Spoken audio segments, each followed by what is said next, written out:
যদি এই মুহূর্তে মারা যায় আমি কি দিয়ে রওনা দিলাম বাবা?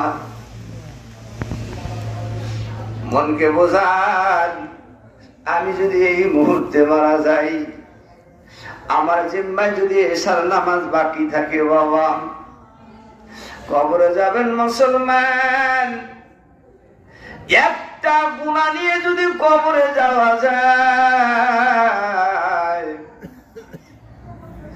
জাহান্নামের আগুন দিয়ে কবরখানা ভরে যাবে। শুধু তাই না, জাহান্নাম থেকে 70 থেকে 99টা সাপ কবরে আসবে। এ বাবা একটু ভালো করে খেয়াল করো, যুবক একটু মন লাগায় শোনো বাবা। 3.5 হাত আমার কবর, একটা রুমের ভিতরে যদি বড় একটা রুমের ভিতরে যদি একটা বিষাক্ত সাপ থাকে আর বিষাক্ত সাপ থাকে, আর একজন মানুষকে যদি যত বড় সাহসওয়ালা মানুষ হোক না কেন, ওই মানুষটাকে যদি ওই রুমের ভিতরে আটকা রাখা হয়, ওরে মুসলমান বাবাজিরা আমার, ওই মানুষটা স্বাভাবিক জ্ঞান নিয়ে ফিরে আসতে পারবে না, শুধু একটা সাপের ভয়ে।